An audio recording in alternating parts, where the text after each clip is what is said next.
ఇప్పుడే country delight యాప్ని download చేసుకోండి. Download the country delight app now. అదొక విచిత్రమైన కథలేండి. అది చెప్పండి సార్ కథ సరదాగా. వాళ్ళ నాన్నగారు కృష్ణరాజు గారు అన్నపూర్ణలో సౌండ్ ఇంజనీర్. నాగేశ్వరరావు గారితో పాటు ఆయన కూడా మూవ్ అయ్యారు. చెన్నైలో ఉండేవారు, హైదరాబాద్ మూవ్ అయ్యారు. ఆయన కొంచెం మాకు బాగా క్లోజ్గా ఉండేవారు. ఆర్జీవి ఎవరో తెలియదు. వచ్చి మా వాడు కొంచెం సినిమా పిచ్చోడు, నీతో మాట్లాడాలంటున్నాడు. అదే నేషనల్ టైం ఇవ్వు అంటే, ఈ లోపల అతను వీడియో షాపులు పెట్టుకుని ఆ విజయవాడలో అక్కడ పాలిటిక్స్లో, స్టూడెంట్ పాలిటిక్స్లో గొడవలు పడి అక్కడ ఆయనేమో ఎప్పుడూ మొత్తుకునేవాడు. ఏంటో ఇతను అక్కడ వాటిలో ఒకసారి జైలుకి కూడా వెళ్ళినట్టున్నాడు. ఏంటో ఆ చదువు లేదు, ఆ గొడవ లేదు అని was kind of disappointed. But ఇక్కడ వచ్చి ఈ వీడియో లైబ్రరీ పెట్టుకుంటే అది బాగా సక్సెస్ఫుల్గా రన్ అయ్యింది. బట్ ఇతనికి బేసిక్గా ఈ came as a script writer. Agniputrudu మేము చేస్తూ ఉండగా ఈ మెట్ రామజీరావు గారిని కలిశారు, అటా రామనాయుడు గారిని కలిశారు మా ముందర. అదే ఇక్కడ ముందు మరి వాళ్ళేమో ఈయనకి ఎక్స్పీరియన్స్ ఏమీ లేదు, 1 సంవత్సరం 2 సంవత్సరాలు ఎవరి దగ్గర పనిచేసి తర్వాత చూస్తే కనపడితే బాగుంటుంది అని ఎవరికైనా అనిపిస్తుంది. ఎవరి లెక్క వాళ్ళది, మాకైనా అనిపిస్తుంది. కాకపోతే నేను అదే ఇందాక అందే, మాకు ఈ ఎక్స్పీరియన్స్ ఒకటి, రెండోది ఏదో ఉడుకునెత్తురు, యూఆర్ యంగ్. అదే so we are ready to take risk. వాళ్ళకేమో ఆరితేరినాళ్ళు వాళ్ళందరూ. సో కొంచెం జాగ్రత్తగా ఆలోచిస్తారు. దాని సినిమా బాగా ఆడకపోతే ఫూలిష్ అనేవారు కదా. అంతే కదా, నేచురల్గా హిట్ అయింది కాబట్టి మనం తెగ మాట్లాడుకుంటున్నాం. కానీ అదే సో అలా మీ దగ్గరికి వచ్చాడు. And I was very impressed with అతని నరేషన్లోనే he had done a lot of study on film making. ఇదేమీ ఎక్కడికో వెళ్ళి నేర్చుకుంది కాదు, just observed. In depth knowledge, fantastic memory, అన్ని రకాల సినిమాలు, ఇంగ్లీషు, హిందీ, ఈ కెన్ గివ్ యూ వర్బేటం డైలాగ్స్తో సహా అంత మంచి మెమరీ ఉంటుంది అన్నమాట. Plus understanding of why things work. It's a good technician. We started working with him. First ఏదో రాఘవేంద్రరావు గారికి స్క్రిప్ట్ చెప్తానికి వచ్చి, తర్వాత నెమ్మదిగా అతనిలో ఇక్కడ 1 సంవత్సరం అటు ఇటు తిరుగుతూ ఉండగా ఏదో అతనికి ఒక డైరెక్ట్ చేయాలని ఒక కోరిక వచ్చింది. ఇన్ఫ్యాక్ట్ అప్పుడు తను 2వ సినిమా రాత్రి, అది కూడా తీస్తానికి రెడీ అయ్యాం. ఇది కనుక డేట్లు కుదరకపోతే, వారి లక్ కూడా యాజ్ ఎ డైరెక్టర్ రాత్రి వాజ్ అ ఫ్లాప్. మేము తీసుకుంటే ఎవరో తీసుకొచ్చి తెల్లని డైరెక్టర్ని తీసుకొచ్చి ఇచ్చారు, చూడండి ఏమైందా అనేవారు. But Shiva came instead of that. Well, అది వియర్డ్ జర్నీ అంటే అది. ఇది ఇతను రావటం, నాగార్జున ఇంప్రెస్ అవటం, నేను ఇంప్రెస్ అవటం. ఫస్ట్ మీటింగ్ జరిగింది నాతోనే. ఫస్ట్ మీటింగ్ జరిగింది నాతోనే. సో అక్కడి నుంచే ఓ రిలేషన్షిప్ డెవలప్ అయింది. ఫాస్ట్గా తొందరగానే డెవలప్ అయింది. మీరు తీసుకెళ్ళారా నాగార్జున దగ్గరికి దీన్ని, రాంగోపాల్ వర్మని? ఈ లోపల ఇద్దరే చేస్తూ ఉంటే ఆ సెట్లో ఈయన ఆర్జేవి వాజ్ దేర్. అట్ట పరిచయం అక్కడ అయ్యాడు. Because Surendra already video library ద్వారా పరిచయం అయ్యాడు మా బ్రదర్లో. Is also co producer. అట్లా స్టూడియోలోనే ఉండేవాడు కాబట్టి అందరూ ఆటోమేటిక్గా పరిచయం అయ్యారు. తర్వాత వాళ్ళ ఫాదర్ కూడా మీ కుటుంబ సభ్యులు లాంటి వాళ్ళు కాబట్టి, మా నాన్నగారికి బాగా క్లోజ్ అండి ఆయన. కాబట్టి ఆ విధంగా కొంచెం యాక్సెస్ బాగుంది. ఒక అట్లాగా ఏమి లేదులేండి. వాళ్ళ నాన్నగారు ఇంటర్ఫియర్ అయ్యేవారు కాదు. అది అంతవరకే, ఫస్ట్ అపాయింట్మెంట్ వరకే. తర్వాత అతని స్టైల్, అతని ఎక్స్పీరియన్స్, అతని నాలెడ్జ్, అది ఎక్స్పీరియన్స్ కాదు, అతని టాలెంట్ తోటి, అది బ్రిలియన్స్ తోటి మిమ్మల్ని మొత్తం అందరినీ ఇంప్రెస్ చేసేసాడు.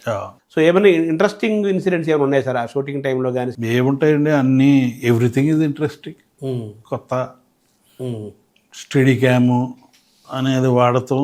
ఆ స్టడీ క్యామ్ ఆనంద్ సినీ సర్వీస్ వాళ్ళ దగ్గర ఉండేది. బాడీకి పెట్టుకుని కెమెరా, అది దానికి షాక్ అబ్జార్బర్ సిస్టమ్ ఉంటుంది. That was used in Hollywood. వీళ్ళు తెప్పించి పెట్టారు కానీ ఎవరు వాడలే ఇండియాలో. ఈ సినిమాకి they used study cam heavily. Cinema చూస్తే తెలుస్తుంది. స్ట్రీట్స్లో, ఫారెస్ట్లో చేస్ సీన్స్ ఇవన్నీ దానికి సపరేట్ కెమెరామ్యాన్ ఉంటారు, ఎందుకంటే స్ట్రెంగ్త్ కావాలి దాన్ని క్యారీ చేయడానికి. అదొకటి ఇంట్రడ్యూస్ చేశారు. ఇక దాని తర్వాత అది ఎప్పుడు శివ తర్వాత దట్ బికేమ్ సో బిజీ, దొరికేది కాదు. అదే ఫైట్ మాస్టర్ మనకి రెగ్యులర్గా చేసే ఫైట్స్, ఈ సినిమాలో చేసే ఫైట్స్ తేడాలు ఉంటాయి. దాంట్లో ఆ ఫైట్ మాస్టర్ ఏంటో వీళ్ళు ఏదో చేస్తున్నారు, ఇతను ఈ కుర్రోడు ఏదో చేస్తున్నాడు అని నా దగ్గరికి వచ్చి కంప్లైంట్ చేయటం. సరే ఏదో ఒకటి చేయనీలే అని చెప్పి అతను కొంచెం రాజు, అవును అదే స్టంట్ మాస్టర్ రాజు కదా, స్టంట్ మాస్టర్ రాజు. దానికి నాకు ఎక్స్పీరియన్స్, అతనికి ఎక్స్పీరియన్స్, ప్రేక్షకులకు ఎక్స్పీరియన్స్, ప్రేక్షకులకి ఎక్స్పీరియన్స్ అంటే మంచి ఎక్స్పీరియన్స్. తక్కువ. ఇప్పుడు నాగార్జున గారు ఆ సినిమాని మరి వెంటనే ఒప్పుకున్నారు, ఆయన కథ చెప్పిన వెంటనే ఆయనకి కాన్ఫిడెన్స్ కుదిరిందా వెంటనే? చాలా డిస్కషన్ జరిగినాయండి, బట్ అది పెద్ద పెద్ద కష్టపడవలసిన, ఇది ఇలా ఆగి పీకి 2 సంవత్సరాలు ఈ స్టోరీ అని ఆ స్టోరీ అని అట్లాగేం జరగలేదు. చాలా ఫాస్ట్ చెప్పాను కదా, అతనితో చాలా ఫాస్ట్గా జరుగుతుంది. అదే టక టక టక. And we also make decisions very fast. ఒక్కసారి కాన్ఫిడెన్స్ వస్తే వదిలేస్తాం. అంటే మీకు అప్పుడప్పుడే 3-4 సినిమాలు మాత్రమే తీసి ఆ స్టూడియోస్ కూడా కొంచెం అంత ప్రాఫిటబుల్గా లేకుండా అలా అటువంటి పరిస్థితి కదా, అంత ధైర్యము అంత క్రియేటివ్ థింకింగు చేద్దామనే ఒక ఇది ఎలా వచ్చిందని? ఎలా వచ్చిందంటే ఇట్స్ ఎ నేచర్. ఆ రోజున్న పరిస్థితులు మీకు నేచరు రెండు కలిసి అలా చేయించాయి. సరే సౌండ్ బిగినింగ్లో మాట్లాడుకున్నాం, అలాగే కెమెరా టేకింగు డిఫరెంట్, లైటింగ్ కూడా కంప్లీట్గా అదే డిఫరెంట్. ఈవెన్ వీటన్నింటినీ మీరు ఆ సినిమా షూటింగ్ టైంలో మీరు అబ్జర్వ్ చేసినప్పుడు ఉండేవాళ్ళు కదా మీరు? ఉండేవాళ్ళు, కొత్తగా అనిపించేది అండ్ ఏదో కరెక్ట్గా అనిపించేది.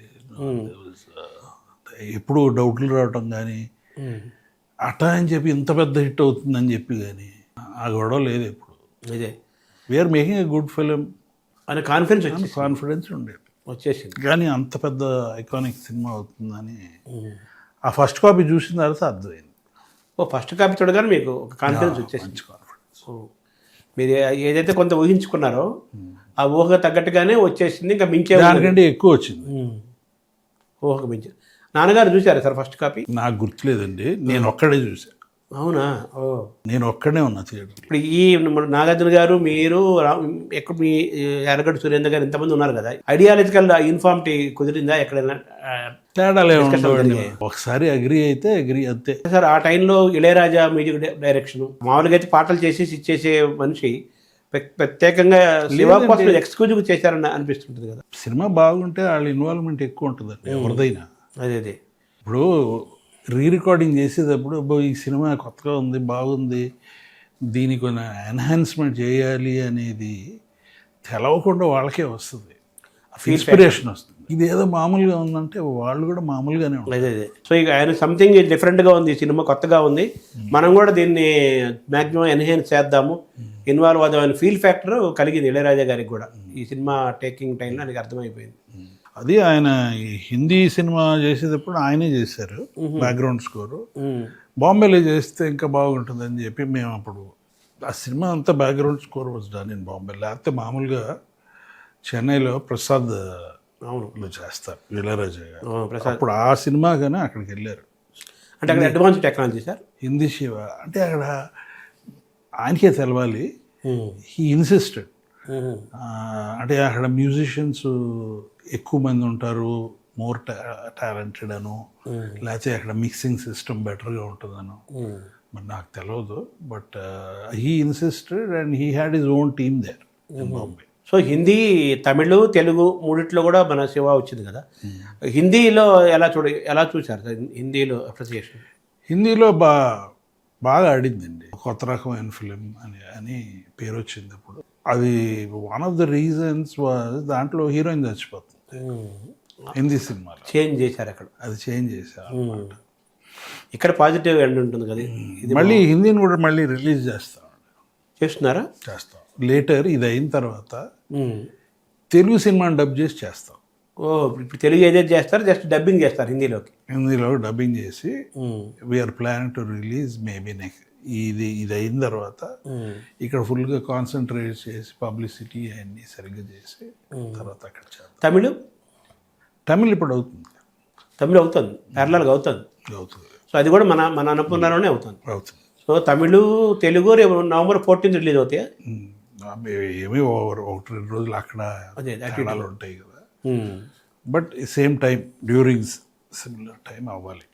ముందు తెలుగు, తమిళ్ వచ్చేస్తాయి, తర్వాత కొంత తేడాతో హిందీలో కూడా అదే తీసుకొచ్చేస్తారు. సరే ఇప్పుడు రఘువరన్ను ఆయనకి ఆల్మోస్ట్ మన తెలుగు ఫస్ట్ సినిమా అనుకుంటాను. తెలియదు చేసి అంటే పెద్దగా గుర్తింపు లేదు, ఇది చేశారేమో కానీ ఈ సినిమాతో బాగా ఆయన విలని కూడా కొత్తగా డిఫరెంట్గా అనిపించటము, అలాగే ఆవిడ హీరోయిన్గా పెట్టడము.